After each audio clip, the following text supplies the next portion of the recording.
Bismillahirrahmanirrahim.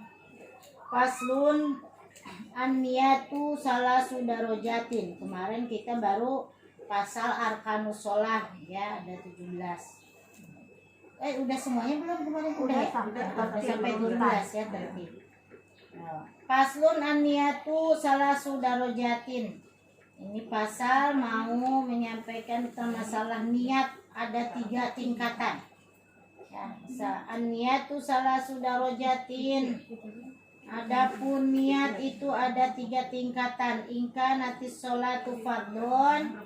Ya, kalau sholatnya itu fardu, wajaba qasdul fi'li, maka wajib menyengaja ya melakukan sholat fardu. Jadi harus di dalam hati itu apa? Ada niatnya. Meyakinkan bahwa kita itu sedang melaksanakan sholat fardu. Kemudian wa ta'yin, dan menentukan sholat.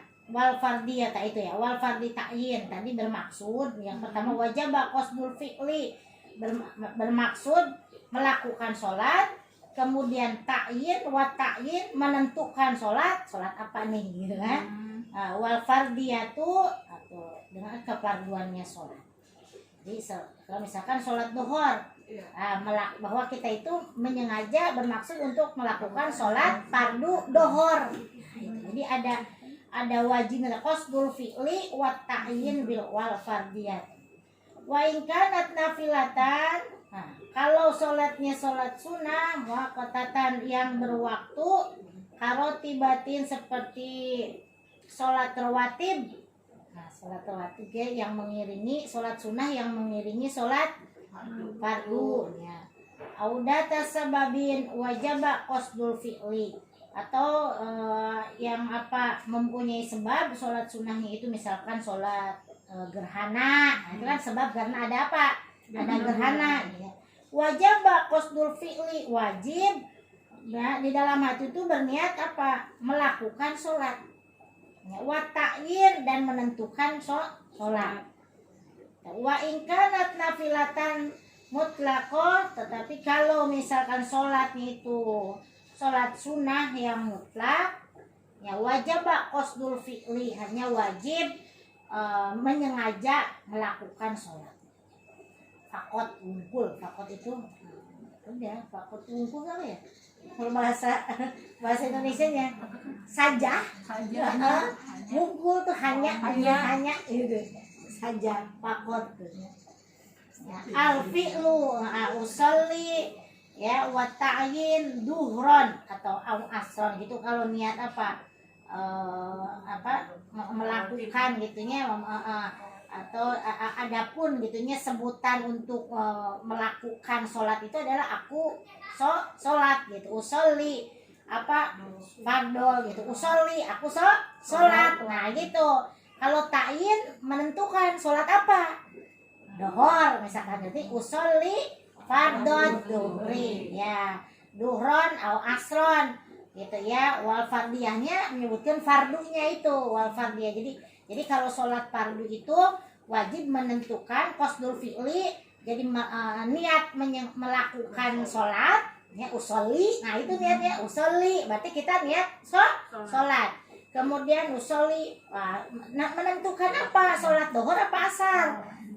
Ya usolli duhron atau asron, sholat duhur atau jadi terakhirnya baru nyebutin fardonya kan. Kita usolli fardo dulu ya, fardo duhri, berarti kan itu udah udah mencakup semuanya.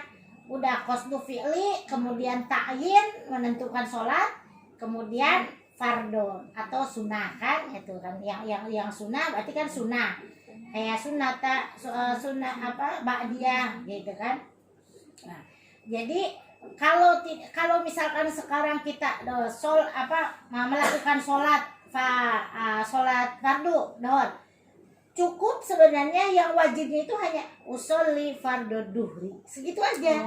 Usolli fardu duhri, usolli fardu asri. Jadi yang wajibnya hanya segitu. Jadi misalkan arba rakaatim kagak ada kan, kadang susah tuh dalam hati Iya, Allah, karena harus seperti Allahu Akbar sudah kelar, akbar harus sudah apa kelar si niat itu. Gitu. Kadang kan banyak Allah, ketika Allahu Akbar hati itu harus ada usolli fardhu duri arba rakaat mustaqbilal kiblat, kan panjang tuh. Nah kalau nggak bisa sampai arba rakaat itu sunnah, arba rakaat mustaqbilal kiblati ada alir, itu sunnah.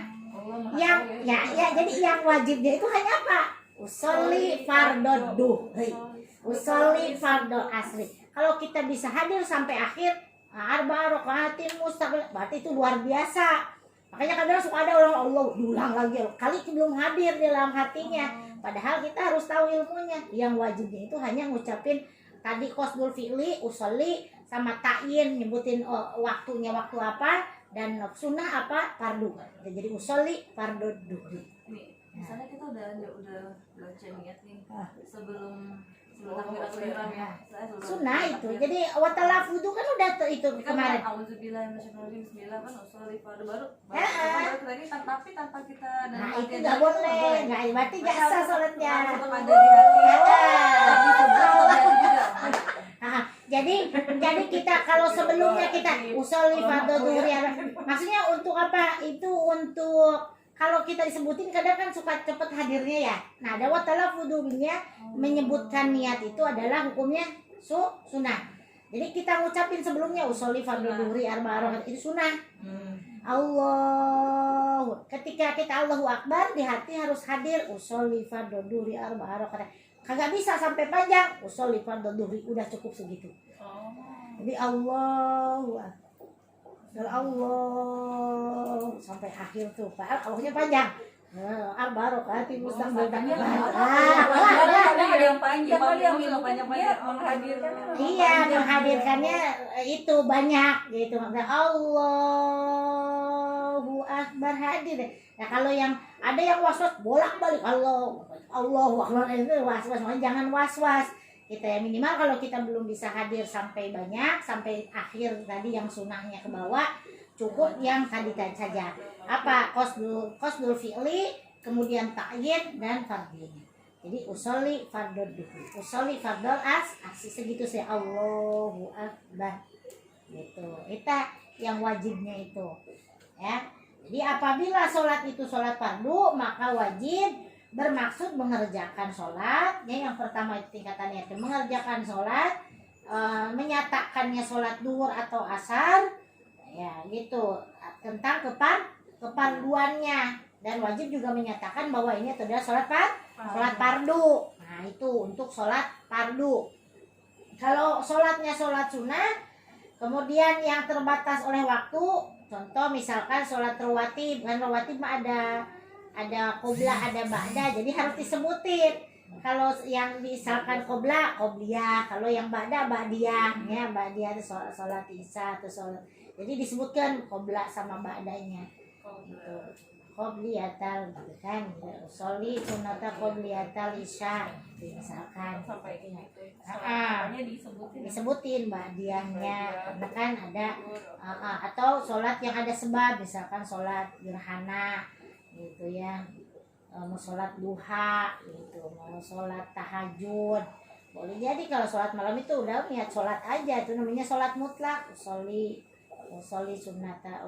sunata lillahi ta'ala Allah baru udah sholat sunnah mutlak, namanya nggak disebutin sholat apa-apanya gitu kan, namanya sholat mutlak. Kalau udah semuanya sholat, kita malamnya taraweh udah tuh 20 misalkan, terus tahajud udah, hajat udah, wah udah kehabis tuh sholat sunnah yang ada sebabnya gitu. Masya Allah. Sholat udah pingin sholat ya udah usolli sunata lillahi ta'ala, udah sholat ya, sholat mutlak. Ya rokatainnya kan itu sunnah kan gitu ya. Jadi apabila sholat sunnah mutlak tuh jadi tidak mempunyai sebab dan tidak berwaktu, maka yang diwajibkan aja bermaksud mengerjakannya, jadi hanya ngerjain doang gitu. Usolli udah usolli lillahi ta'ala gitu doang, niat sholat mutlak, yang penting ngerjain sholat aja gitu karena Allah. udah jadi. Nah, Kalau kayak bisa Ya. pas lagi kesel kan juga ada ya Mi, kalau lagi marah kita kan akhirnya kan harus disuruh sholat. Nah, Itu mungkin nah itu ya sholat aja ya. mutlak. Biar tenang hatinya gitu. Ada syukur wudhu. Kalau syukur wudhu kan ada syukur wudhu beda kan. Itu mah ada karena sebab habis berwudhu gitu kan. Syukur wudhu dan niatnya kan syukur wudhu di dalam hati sampai syukur wudhu. Sholat taubat gitu juga niatnya. Kalau mutlak mah udah aja Allahu Akbar udah sholat 2 rakaat itu sholat mutlak. Iya. Jadi ada 3 tingkatan. Jadi tingkatannya niat sholat apa niat sholat fardu, sholat sunnah yang berwaktu, dan sholat sunnah yang tidak tanpa sebabnya. Sholat sunnah yang ada sebabnya. Yang kedua, yang ketiga sholat sunnah yang tanpa sebab. Itu seperti sholat mutlak udah sholat aja karena Allah. Ya. Tuh, ada paham sampai situ? Udah satu bab itu. Satu bab itu. Ada satu pasal ya tentang masalah niat. Nah, jadi ada orang udah tua baru paham. Jadi selama ini dia itu yang tadi ditanyain Teteh Wita. Jadi niatnya itu sebelum sholat ya, tanpa menghadirkan di dalam hati. Pikirnya udah cukup. Iya. Nah, di buku bukan Iya, emang begitu. Jadi memang harus praktek sholat. jadi tidak jarang-jarang orang yang menyampaikan harus menghadir. Padahal ada sebelumnya niat itu di dalam hati, tetapi tidak disampaikan ketika apa tuh niat tuh, gitu kan? Ketika apa niat itu, makanya kalau niat wudhu ketika awal juz'in membasuh, ketika awal wudhu. Jadi ketika wudhu bukan yang pas lagi nyuci tangan kan, nawaitul wudhu ali robi ada hasil asyori, bukan. Jadi ketika air kena kemana? Ke muka. Nawaitul di dalam hati niat saya berwudhu karena Allah. Itu aja gitu dalam hati tuh. Kalau panjang-panjang kalau ke baju kemana-mana basah sih gitu kan. Nawaitul wudhu ali robi ada hasil asyori padahal wow gitu ya. Ya, yang penting mah Itu bahasa Indonesia juga boleh ya. Nah, boleh. Yang penting niatnya Mi. Iya, berarti niat itu di dalam hati, niat saya berwudu menghilangkan hadas kecil. Gitu. Niat saya berwudu karena Allah menghilangkan hadas kecil. Begitu kan? Kalau bahasa Indonesianya terjemahnya gitu. Jadi ketika mengawali berwudu. Nah, jadi bukan pas lagi cuci tangan itu bukan ada ya. Itu sunnah. Jadi ketika kita nyimpen air di muka baru. Kalau lagi sholat ya itu ketika takbiratul ihram. Kalau lagi wudhu, jadi niat itu semuanya pas awal ngelakonin. Kita niat ngaji, udah jalan nih berangkat, datang di sini udah duduk, nah ini udah niat kita, udah ngaji. Kalau baru di jalan, ya niat sih, niatnya belok kemana? Aku nggak jadi ngerti kan? Nggak jadi kemana? Langsung. Kelamaan. Nggak jadi itu baru ngajak. Ya jadi ngaji itu udahnya Pak sambil dilakon niat makan bakso cerita atau makan durian udah ke niat udah niat ya. Bisa kan niat tadi dari kemarin di sini Nah, nyampe iya. Bapak emosionalnya. Nah iya gitu, niat nih mau makan padahal udah niat tuh mau makan durian sampai sekarang itu mulai niat.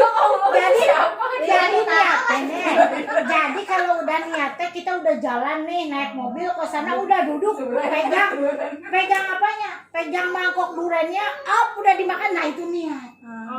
Kemarin saya situ kan. Itu jadi baru ngajam rencana. Nah itu rencana. Di rumah lo mana suami saya? Itu rencana. Kayak mau makan baksonya di Parjo misalkan cat kapan itu baru rencana. Kalau udah duduk di Parjo, mangkok udah dihadapin udah itu niat. Itu namanya niat. Kayak sholat udah Allahu Akbar itu udah niat sholat, udah melakukan sholat. Jadi kalau itu mah ajam namanya. Jadi baru rencana. Nah, jadi kalau baru rencana makanya kalau belum disebut, kalau sekarang kita makanya kalau kita berniat baik udah melakukan berarti kan itu udah 2 pahalanya itu. Nah kalau ada ajam yang jelek tidak dilakukan malah jadi punya pahala, kalau dilakukan jadi 1 dosa. Kalau kebaikan mah tidak, baru niat ada rencana baru ajam itu udah punya Terus terrealisasi dilakukan berarti jadi dua kebaikannya, bahkan berlipat ganda. Yang baca Al-Quran kan berlipat ganda pahalanya, yang sholat berlipat ganda pahalanya, bukan 2 aja, dari 1 jadi 7, yang 7 jadi bercabang lagi, jadi dari yang 7 100 jadi 700 kebaikan. Itu begitu, itu udah di dalam Al-Quran. Kalau yang model dosa, kesalahan, 1 kesalahan udah 1 dosa, mau ngajak orang lain lagi baru, nah gitu. Sama kebaikan juga gitu, bercabang-cabang. Cuman baru kalau kita ngajam berencana untuk berbuat baik aja, itu udah 1 dicatat jadi 1 kebaikan gitu, dilakukan. Nah, baru jadi 2. Nah, kalau untuk melakukan kejahatan mah tidak berniat untuk melakukan kejahatan, dilakukan jadi 1 dosa, nggak jadi melakukan dosa, berlaku maksiat jadi 1 kebaikan. Nah itu. Mi, mau nanya nih. Sebenarnya kan di luar dari ini ya, tapi ada sangkut pautnya sama kebaikan. Nah, ada, maksudnya adalah gitu. Kita sudah mau berbuat baik nih, Mi, terus gitu. Tapi ketika kita ketemu orang itu pun, orang itu kita tetap biasa gitu, baik gitu dengan perlakuan senyumnya kita. Tapi dia tidak membahasnya itu dosa ke kitanya lagi apa dosa ke dia? Ya enggak, dia yang berdosa. Kan kita mah udah baik terus. Nah, kita kan udah baik terus tuh, ketemu dia udah baik, udah selalu baik kan sama orang. Dia nggak baik sama kita, ya biarin aja, dia yang dosa. Gitu. Nah, jangan kita kita kalau ngomongin baru satu dosa dulu dosa. Kita udah begini, itu kita nambah dosa. Jadi biarin aja. Sama-sama dosa dong kalau kita jadi ya. Tapi habis itu nih kalau kita sudah tidak mau, ya udah deh, kalau lo emang udah nggak mau mau, gitu, lebih baik kita nggak lagi deh. Itu nggak apa-apa, Mi. Nggak apa-apa. Tapi alatiah yang begitu ya gituin aja deh, udah nggak apa-apa. Tapi jangan abaikan dia. Tapi kalau ketemu terlalu, Nah iya, kalau ketemu tetap baik. Kalau ketemu lagi harus Tetap baik. Dianya mau bagaimana ke kita, bersikapnya terserah dia. Yang penting kita harus selalu baik sama orang. Orang lain berbuat tidak baik kepada kita, peduli amat gitu. abaikan jatuhnya. Abaikan aja, biarin lah. Tapi kan kadang-kadang kita suka gondok sendiri ya. Gimana sih gitu? Gitu lagi. Makanya namanya ikhlas itu kan masalah hati. Biarin aja. Jadi kita kembalikan lagi, orang yang mau jahat ya mau apa, biarin aja. Allah tuh maha tahu. Yang penting kita gak boleh ada kesel sama orang. Kalau udah kesel sama dia sama aja. Gitu, nilai itu sama aja. Kalau misalnya kan ikhlas itu kan gak mudah ya, Mi. Iya. Jadi kita berproses gitu, kita ya udah deh, kita menghindar dulu deh dari A ini bisa si A. Kita menghindar dulu, kita tenangin hati kita daripada nanti boleh. bisa kita jauh akses. Iya, kalau untuk menghindar seperti itu ya, walau alam bisawab. Aku ya, mudah-mudahan berkah.